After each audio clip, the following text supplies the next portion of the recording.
I don't recognize, so I guess I better introduce myself. So my name is Seth Colwell. I'm a lecturer at UTB. I teach primarily the tax classes, but I also teach sometimes some of the principles of accounting classes as well. Before I started working at UTB, I used to work in public accounting in the tax area.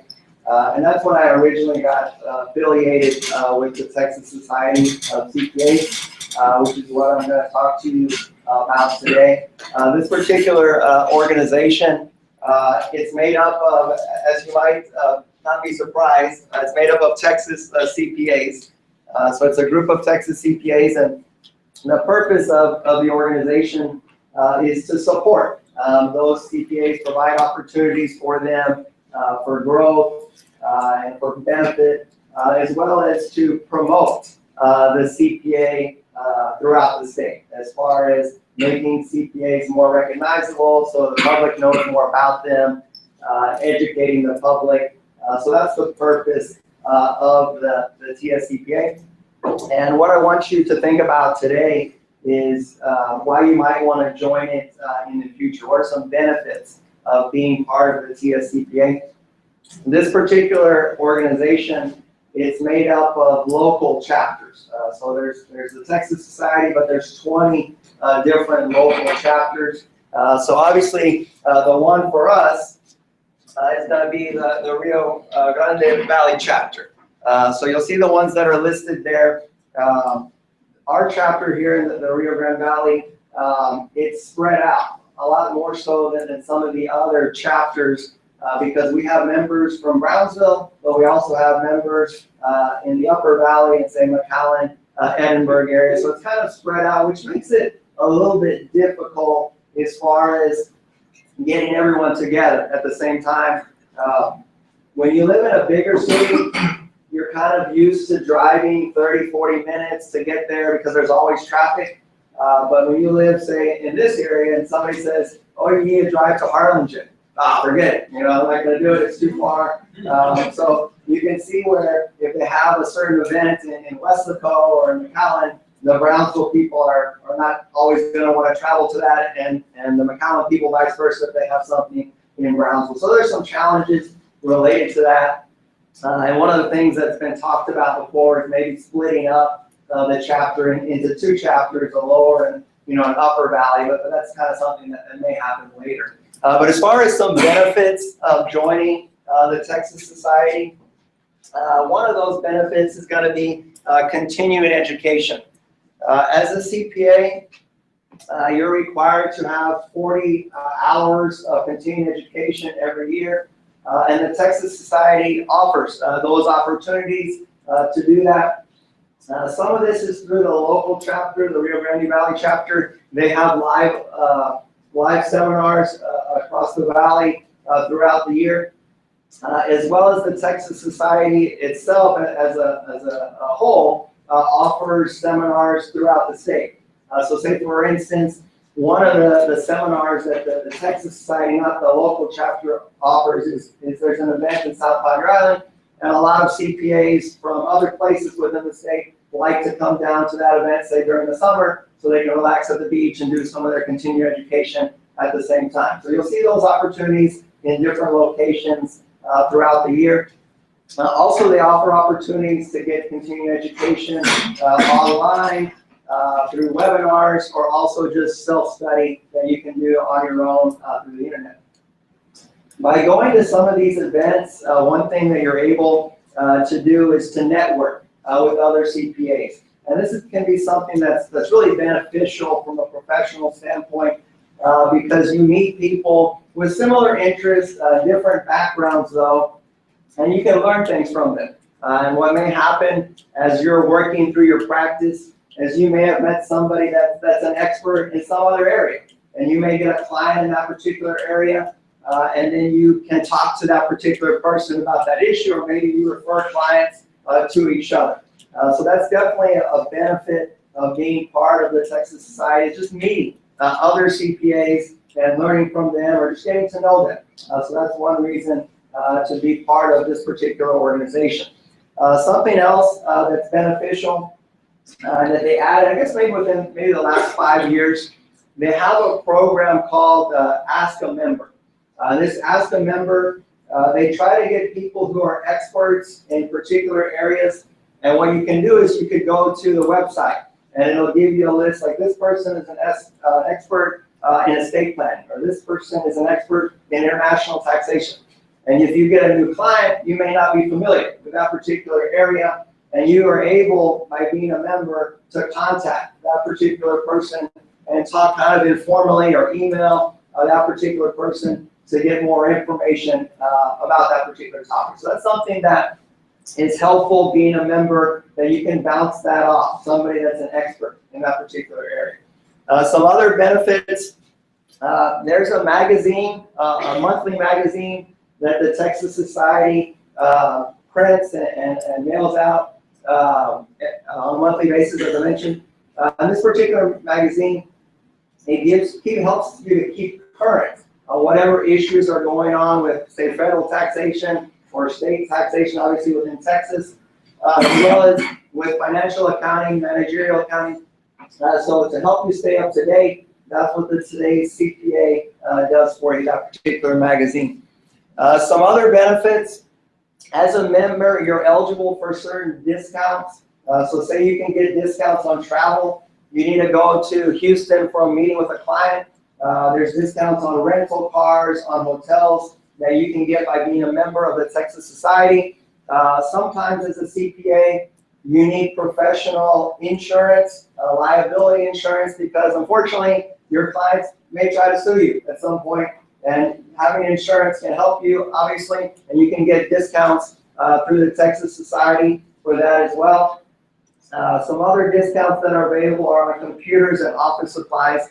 So that's a nice little benefit from being a member. Something else that you can benefit from the Texas Society is there are volunteer opportunities. One thing that was nice for our students that we had recently was some mock interviews. In this particular event, a number of those interviewers were from the Texas Society of CPAs, the local chapter. So this gave them an opportunity to kind of give back to the community and try to help the students that are looking to get to where they are. So as a member of the Texas Society, you have those type of opportunities. I remember when I was working in Dallas, one event that the Dallas chapter had was, every tax season, they would have this tax hotline where they would have CPAs from the Dallas chapter that would come in and basically operate a phone line where people from the public would call in with tax questions during the tax season. So you got to talk to people that you wouldn't normally talk to and answer their particular questions related to taxes. So it's something that kind of made you feel good that you were helping somebody out with their particular issues. So those kind of volunteer opportunities are available as a member of the Texas Society of CPAs, and you can give back to your community in that way. Okay, so those are some benefits of being a member. One thing I want you to be aware of is, as a student, you can also become a member. And probably the best part of the student membership is it's free. Okay, so it doesn't cost you anything. The local chapter, there's actually a small fee, but it's paid by the local chapter. So the local chapter will pay your fee. The benefits of being a student member is that you get that magazine that I mentioned to you, the Today's CPA. And I think what could be helpful to you as a student is by reading through it, you can start to see the kinds of things that CPAs deal with on a daily basis. What are the issues that they look at, and start getting you some exposure to the profession. So it's nice to have that magazine mailed to you every month, and you can read through it and maybe try to see what you might be interested in certain areas of accounting. Some other benefits, if you're interested in the CPA exam, by becoming a student member, you're eligible for certain discounts on different products. Also, they have on their website a place where you can post your resume. So different employers that are involved in the Texas Society, they can see your resume, and that may lead to a job opportunity in the future. So it's definitely something that I would encourage you guys to do is to join the Texas Society of CPAs, initially as a student member, and hopefully later on if you become a CPA as a regular member. I think that the opportunity can benefit you professionally as well as personally by the relationships of meeting people within the organization. Something besides that, and I actually have some applications for those of you that might be interested. Feel free to come by and see me, and I can give you an application to join. I know a number of you have already done that, but if you haven't, let me know and I can give you that application. Something else that I wanted to make you aware of that's related to the Texas Society is the American Institute of Certified Public Accountants, the AICPA. This particular group, it's similar to the Texas Society, except it's a national organization. So CPAs throughout the country are members of the AICPA. And you can also become a student member of it. And it's free as well to become a student member. What I'll try to do after the presentation is I'll send out a link where you can access the website and join. This one, it's strictly electronic. You get access to one of their publications, the Journal of Accountancy, which is similar to the Today's CPA that I mentioned, but it's published by the AICPA. And you get to read about different issues within the accounting area to educate yourself and again, to get used to what types of issues CPAs deal with on a daily basis. Also, there's an email subscription that you can have called the CPA Letter Daily. And I don't want you guys to get overloaded with emails from them, but they send this out every day and it gives you whatever the information is of that particular day related to taxes or related to other issues in accounting. So it kind of helps you keep up with what's going on in the profession. So I definitely think it would be something good to join the AICPA as a student member. Something else that you can do when you join these organizations is they have, I mentioned the volunteer aspect of it, they have committees that you can be a part of. I know Professor Schmidt has been a committee member on the educational aspect of the TSCPA. So that's something that you also can do in a way to give back to the community or to contribute to the profession, is you can join these committees and contribute to those. What I want to do now, are there any questions about the TSCPA or the AICPA? What I'd like to do is talk a little bit, yes sir. Yes sir.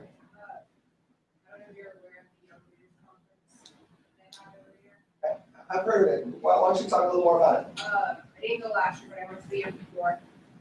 The larger cities like Houston, Dallas, Austin will go ahead and sponsor a conference for young professionals in reporting.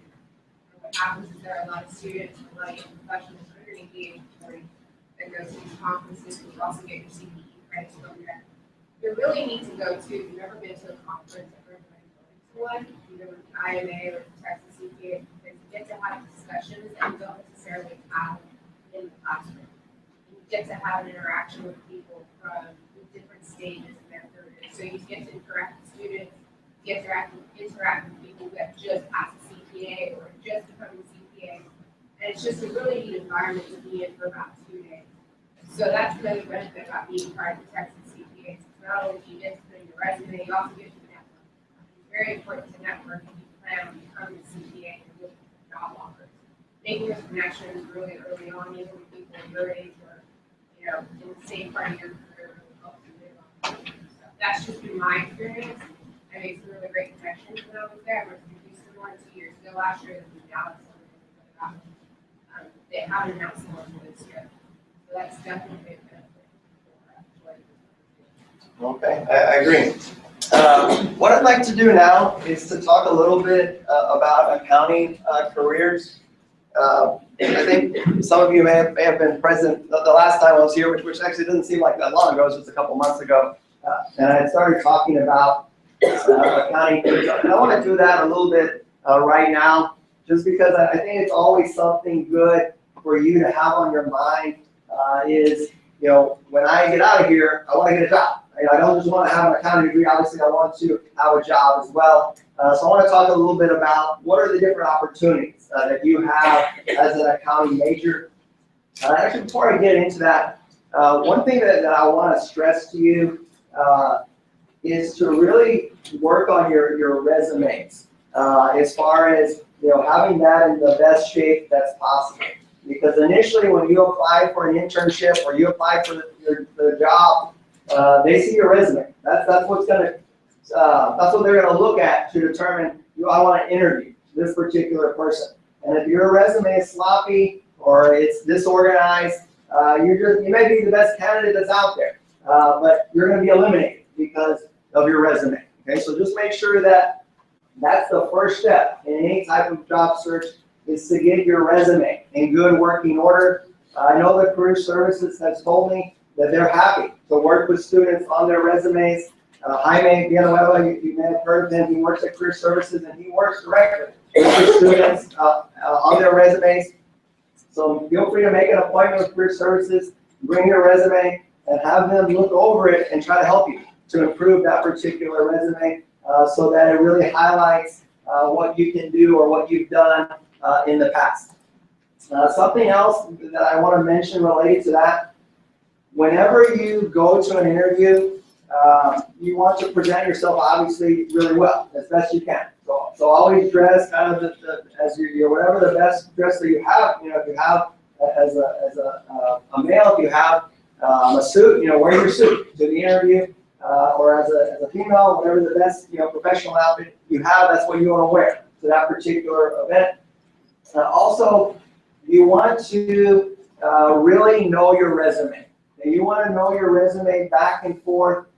So you're able to discuss it when they're asking, hey, what did you do in this particular job? Or what did you do in this particular organization? You want to be able to express yourself well and to clearly be able to explain kind of what you did during that particular experience. And there's something else that I want to mention to you. Even if you haven't worked during college, maybe you were involved in certain organizations. Maybe you're involved in VITA, the Volunteer Income Tax Assistance, or you're involved in the IMA, obviously. Make sure you put those things on there on your resume. And if you did certain things, you were in a leadership position, you were an officer, or maybe you participated in certain events related to that particular organization, put those on there. Those are things that are selling points for you, things that can help you in order to get that interview. Really, the goal of the resume is to get you to the interview. Once you get to the interview, you have a shot, because now you can work face-to-face with them and try to impress them. Okay? Something else, when you go to an interview, it's not just them interviewing you.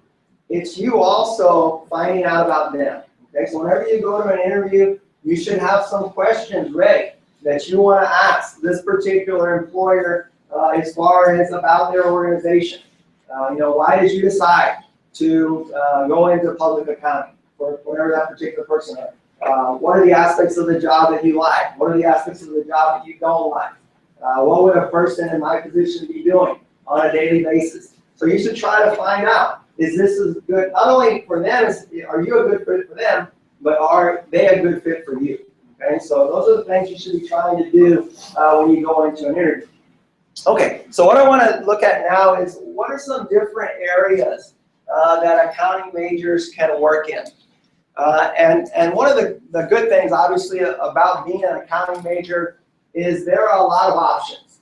Accounting degree is a very marketable degree. I'm a little biased because I was obviously an accounting major as well, but I always have thought of it as the best degree in the School of Business.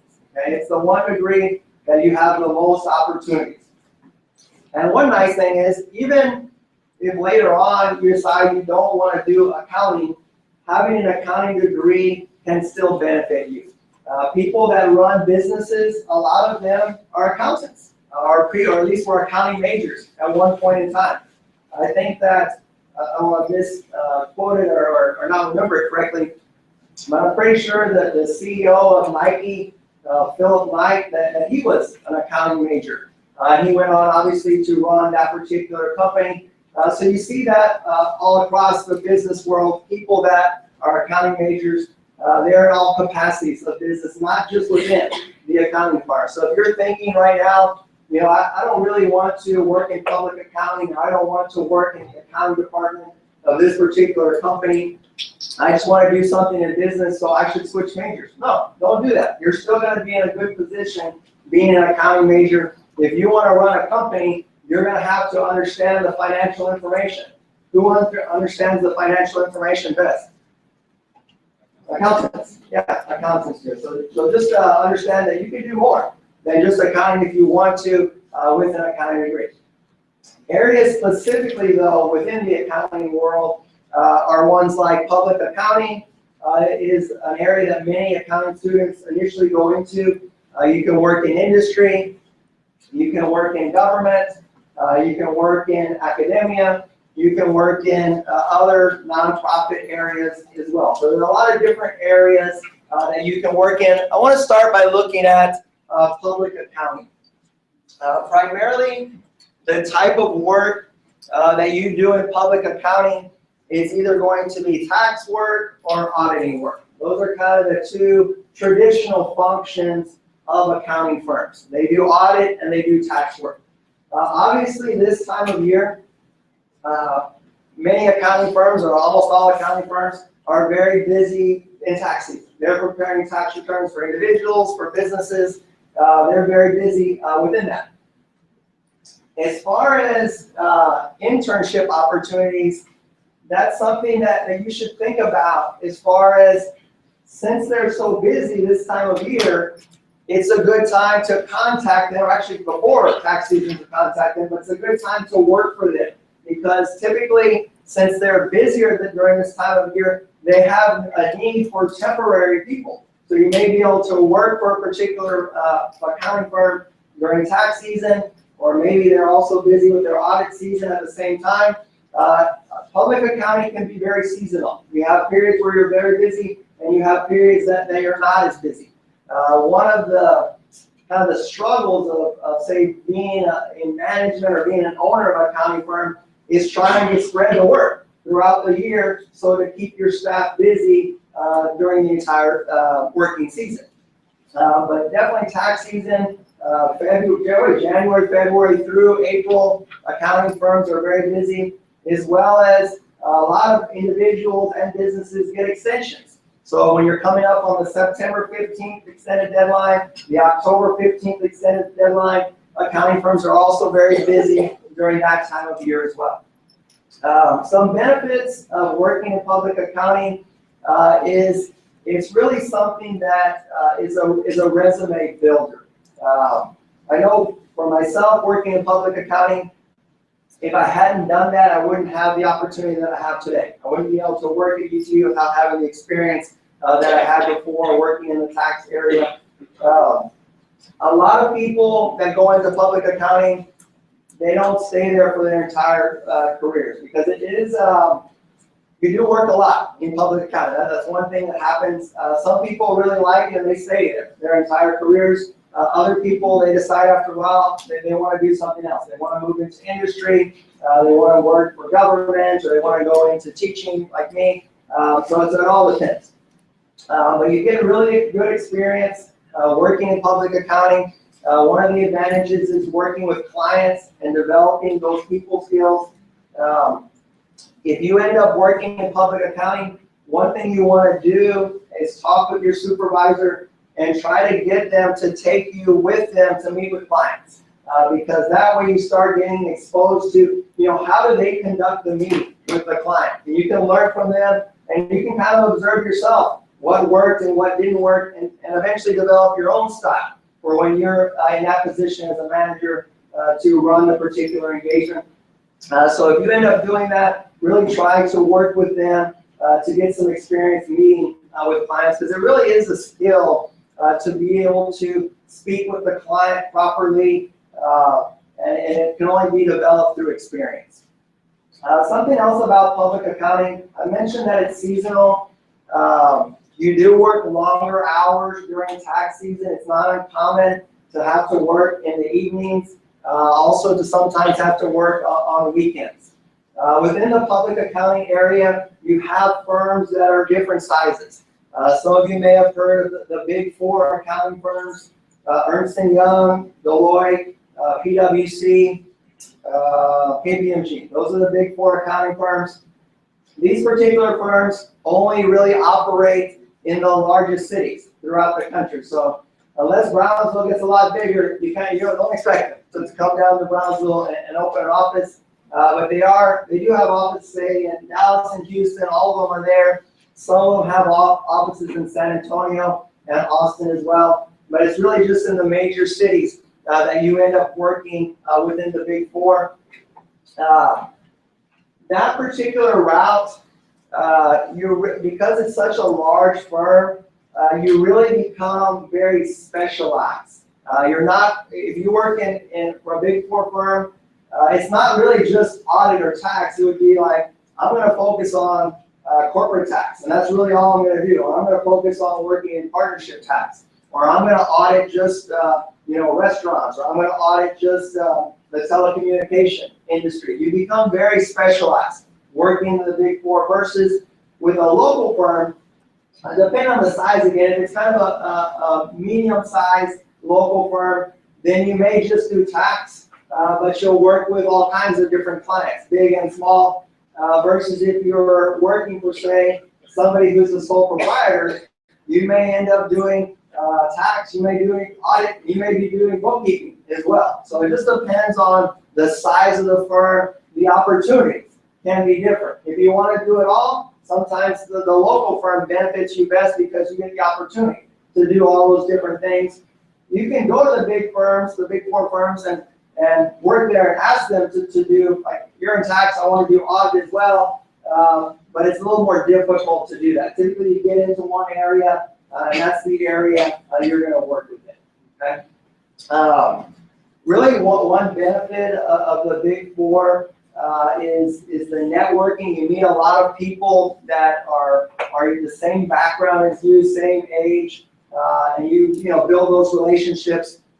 And also, it's something that's on your resume. People notice that on your resume, that you work for the big four, and then you just have opportunities. That I know when I was working in Dallas, it was almost like a weekly basis. There were these headhunters, these recruiters, that kind of their business was obviously getting people from the big four and other places to go into industry, and they would get a commission based on that. And one of the things that they seem to always be able to do is find you. I don't know how they found my name or found everyone else's name, but they would call you almost like on a weekly basis. And I kind of got into the habit that if I didn't know the number, I just wouldn't answer. And then I have this voicemail from this recruiter saying, call me back, about this position. But really, you're in demand. If you work for those bigger firms, you're in demand, and you can kind of name, where you want to go. One thing that we're hoping eventually, especially now that we're transitioning to UTRGV, is those bigger firms start to come down here and recruit. I know in meetings with Pan Am, they told us that some of them have come to recruit their students, and we want to see more of that happening in Brownsville as well, to give you guys that opportunity to meet with them. That being said, though, you can still, if that's something you'd like to do, you can reach out to them. You can reach out to their recruiters, send them your resume, and if they like you, they'll try to hire you. I know that we just recently had a student that went through our program. She's doing her master's at another place, but she's going to work for KPMG in Houston, so we were all excited to hear that. As far as the local firms, I mentioned to you again that you get kind of a more diverse experience, and really down here it's more local firms. We don't have any really national firms. Some of the other bigger firms that you may have heard of, Grant Thornton is kind of on the tier outside of the big four. There's also McGladrey, BDO Siegman. Those are some of the other bigger firms that operate regionally. They're across the United States as well. So that's a little bit about public accounting. Let me go ahead and move on and talk at something else. How about industry? Within industry, what I wanted to mention to you, this would be if you were working in, say, the accounting department of particular company. So say like in Brownsville, it might be something like MPhils. You're working in the accounting department of MPhils. Maybe within the financial accounting aspect, or in some aspects, you're also involved more in a managerial cost accounting type profession. If you decide to go in industry, one thing you might consider is becoming a CMA. The CMA, the managerial accounting designation, you have to pass an exam for it as well. But if you're already a CPA, the requirements are not as strict as if you are not a CPA. So I definitely encourage you to think about the CPA, and then you may also want to consider the CMA if you want to go into industry. One advantage of working in industry, it depends on the company, but a lot of times the hours are more regular. One reason a lot of people don't last in Big Four or public accounting in general is because you work a lot of hours and people just get burned out on working so much and they want to do other things, so they move into industry. What typically happens in industry is in public accounting, you kind of ascend very quickly as far as you work a couple of years and you get promoted. You work a couple more years here and you get promoted. When you work within industry, there are fewer positions there available for promotion. So kind of the longer you wait in public accounting, the more you can go to a higher position in industry, say a controller or above, versus if you start in industry, sometimes you may be at say, a staff accountant position as well, because the person that's the controller, they're still there. Okay, you're not going to be promoted until that particular person, say, takes another job or retires or something like that, which is okay. But just understand that you may be in your particular position for a longer period of time. If you like that, that's fine. You don't always have to be trying to get promoted to the next position. If we like what we're doing, obviously we can stay there. So that's one benefit of industry, is kind of more regular hours. You typically do probably, in some cases, you do the same functions more regularly. Say in public accounting, each client has their own particular different issue. Versus industry, maybe you're working within payroll for that particular company, and you have that cycle that's kind of repetitive. Every month we do that particular payroll aspects, or every month we close the books related to accounting. So you kind of get some repetition in industry, depending on the area that you're working in. So that's an option as well.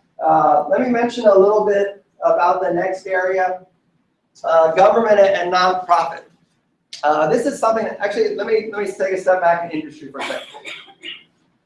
Since Brownsville is still growing, I think there are kind of fewer opportunities in industry. I mean, there's the public accounting firms, but then within industry, you still have the many big companies. In the bigger cities, you have more opportunities to work within the accounting department. Say in Brownsville in the Valley, it's more smaller businesses, and they don't always have an accounting department. So there are kind of fewer opportunities to work within industry. So probably the largest employers of accounting majors within this area are public accounting as well as government. So you'll see probably a lot of you got an email related to UTB that they were looking to hire some students to work here on a part-time basis. So UTB is a big employer, as well as, say, the city of Brownsville employs accountants, or the city of Harlingen employs accountants. So those are places that you should think about in looking for a job. TSC, Texas Southmost College, or TSTC in McAllen, or actually TSTC in Harlingen, excuse me, or South Texas College in McAllen. All of these institutions, the school district, BISD, hires a lot of accountants.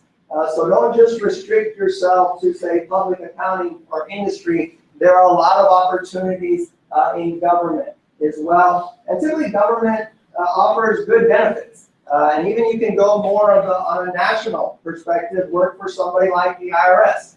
I know that the career fair that's coming up in March, usually the IRS sends one of their recruiters every year to attend that particular event. So if you think you might be interested in working for the IRS, I would attend that event and try to meet with that particular person.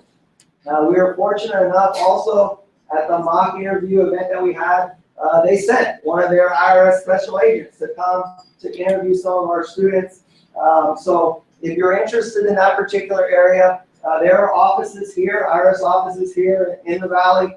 So there are opportunities for that. And plus, if you work for the IRS, it's obviously a federal government agency. So if you want to travel, there are opportunities to move to other locations. So if that's something you want to do, you may look into that as well. If you're an accountant who is thinking about, or accounting major who's also thinking about law enforcement, you might consider something like the FBI. One thing you may be surprised by is the FBI hires a lot of accountants. They look for people who can, say, detect white-collar crime, who can track money, bank accounts, those type things. Accountants are good at tracking money, okay? So FBI can be something that you might think about within government as well, okay? So there are a lot of opportunities in government. Within our area, not necessarily government, but more nonprofit, you might think of the hospitals, Valley Regional, Valley Baptist. They also have accounting departments. They hire accounting students as well. That can be an area that you think about also. Really, while you're in school, I know a lot of you are already working, but definitely try to get some experience in your field. The more experience, because what you'll find is it's a tough job market here. A lot of times what you see in the job ads is they want experience. The more experience that you can get while you're in college, the more opportunities you're going to have when you get out. So definitely try to do an internship or do some part-time work in the accounting area to get that on your resume. It'll open up doors for you in the future. Something else that's good about doing an internship is it's really a tryout period for you, obviously, and the person that's hiring you, but as well as, again, for you and that particular employer.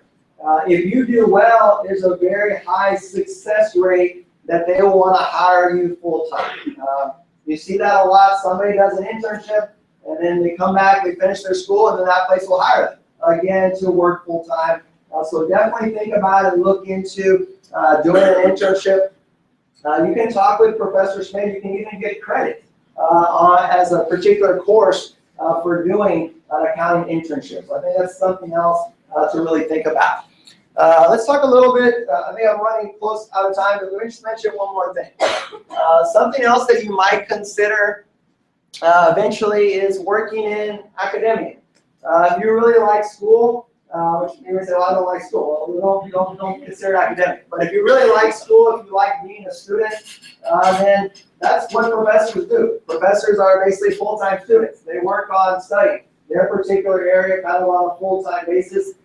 So if you're interested in something like that, you may consider going into academia, teaching for a junior college or teaching for a university, or even teaching at the high school level. More and more high schools are hiring people in the business area to teach business classes. I know probably a couple months ago, we had a meeting for volunteer income tax assistants, and a lot of the high schools are doing that. I noticed when I was at that meeting that a couple of people that were teaching were my former students. I was like, oh wow, you know, there they are. They're teaching business or they're teaching accounting at the high school level. So if you think that you might be interested in teaching, there are opportunities for that as well. Obviously, one of the advantages of being a teacher is it's very flexible. You only have certain hours that you're actually required, you know, to be at school. As far as you need to be there, obviously during your classes, you need to be there for your office hours. But the rest of the time, it's kind of on your own. You can work from home. You can obviously work from your office. You can work really from wherever you want. You just have to make sure that you're ready, that you're ready for your classes, that you're prepared, and that you respond to the students. You have to have a lot of discipline.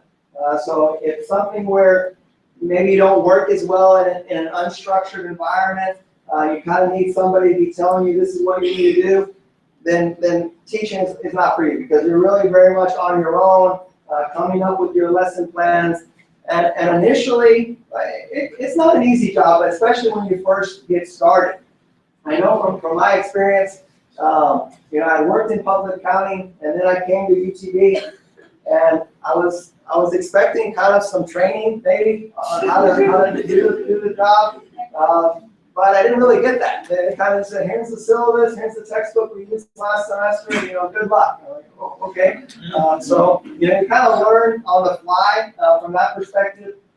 But it's really rewarding. I know that I really enjoyed working with all the students that I've come across in the 7+ years I've been here. So if that's something that is of interest to you, either at the college or the high school level, you should definitely look into that. It is good if you want to go into teaching to get some experience in your field first. So you might work in industry or public accounting or government, and then maybe later on go into teaching. That way you can come into the classroom and share. Your experience is what you know, and you can add that to the teaching. Instead of just what you've seen in the textbook, you can add the things that you've seen while you're working, and the students benefit from that. Something else that I wanted to mention about teaching. In order to teach at the college level, you typically need at least a master's. Okay, so you need at least a master's to teach in junior college. A lot of times to teach at university, you need a PhD. There are certain positions like mine to be a lecturer where you can only have a master's, but to really be on the highest pay scale and the highest promotion scale, you need to have a PhD to teach at the university. Obviously, that's a longer program. It takes 3 or 4 years to do that. But when you become a PhD, and it's not really my area, you do a lot more research. You are teaching, but you're also doing research within your field. So that's a little bit about academia. Vacation, you can have summers off potentially, so that's a nice little perk. Or you can teach during the summer as well. I think I'm running short on my time, so I guess I'll end it here. Did y'all have any questions about what I talked about? Okay, well, thank you for listening.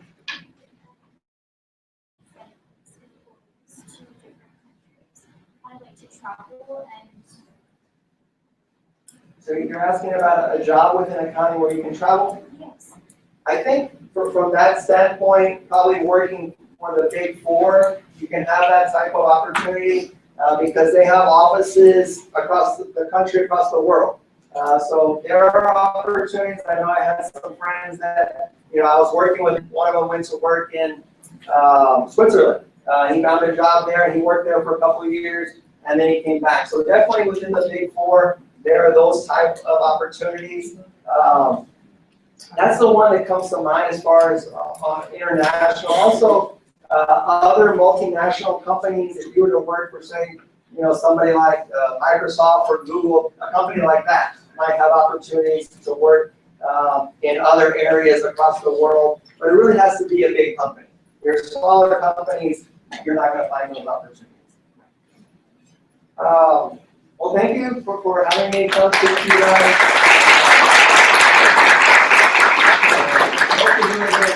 If you have any questions, feel free to come by and see me. Yes, if you would like an application, we have some right now available. So you can just raise your hand and we will be passing them out. We also wanted to give some quick announcements. Maybe you have seen us around campus. We started fundraising yesterday, and we're going to be out there every Wednesday. So if you want to grab a snack, please think of us. We're also going to be doing the chicken plate sale. So I'm going to leave it to Andre so he can explain a little bit more about that. All right, guys, as I mentioned to you guys earlier, as far as wanting to do things like the conferences that are coming up, how many of you guys are really interested in something like that? I mean, like Professor Colwell just mentioned, it's an opportunity for you to start networking. The sooner you get it done, the more experience that you can get, and you put it on paper, the more marketable you're going to be. So by raise of hands, guys, how many would really like to attend the Dallas conference that's going to be happening in April? And raise them high, guys. Be proud.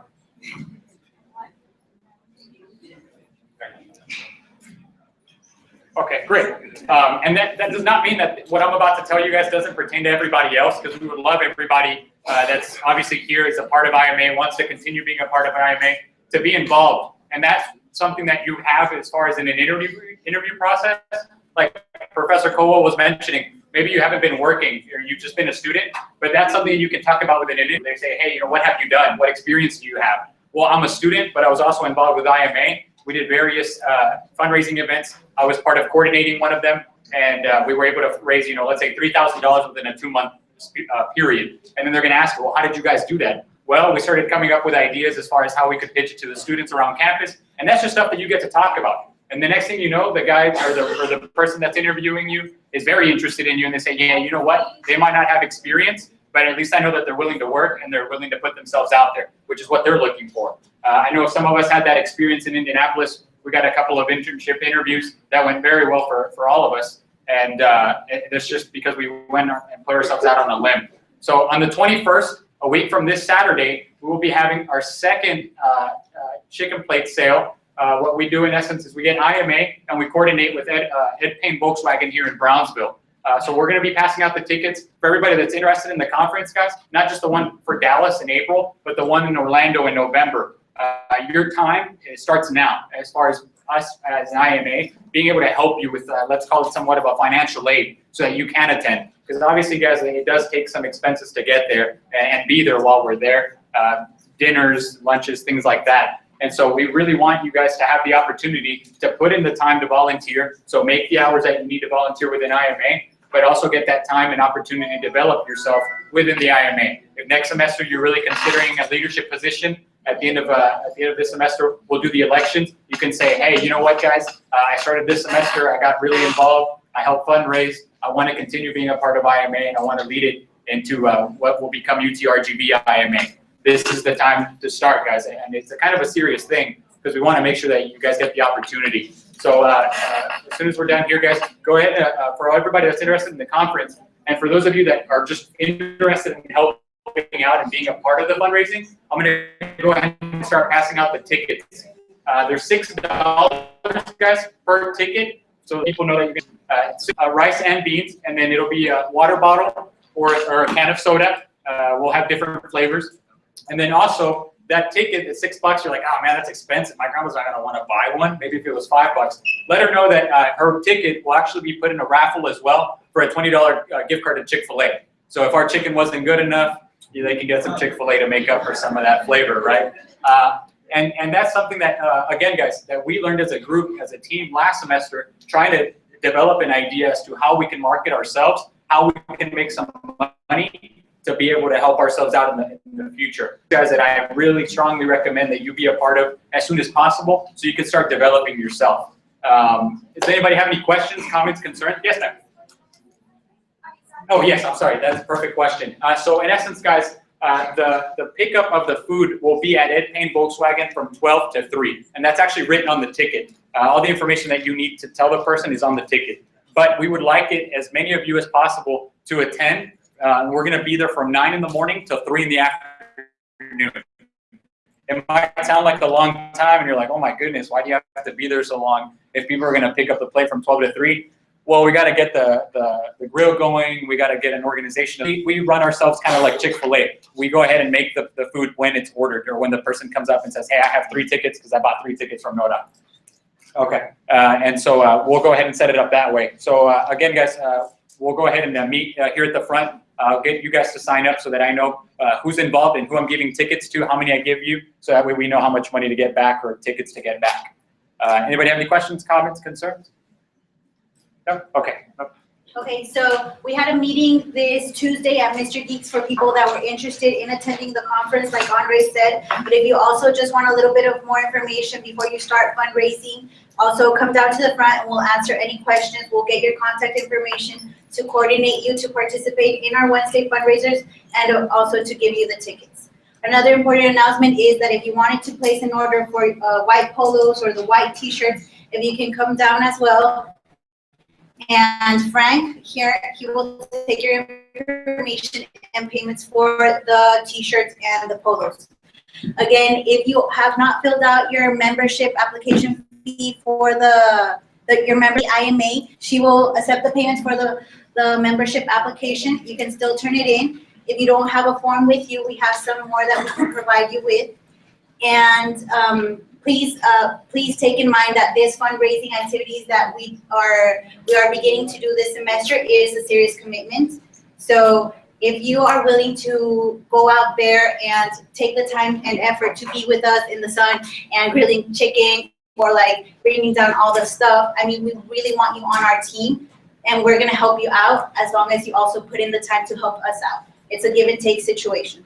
I think those are all the announcements for today. Do we have anything else we need? Just a quick recap, guys, from the last time we did the fundraising at Ed Payne. It was actually a lot of fun. The time flew by really quick. We really weren't that much in the sun. We had a little tent to cover us. We were talking about different things. Our professors, how much we hate their exams. Just kidding, Professor.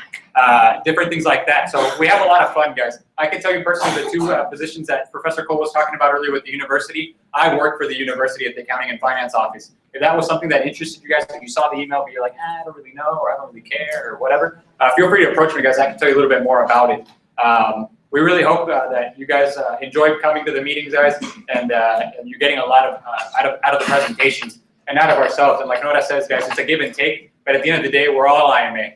And so we want to make sure that we're all helping each other out. If you guys have any questions, concerns, we're here for you. Okay, so remember, if you want the conference, come over here. Frank will take the payments for the t-shirts and polos, and Nelly over there will take care of the membership applications. Thank you, guys. And payment was fine?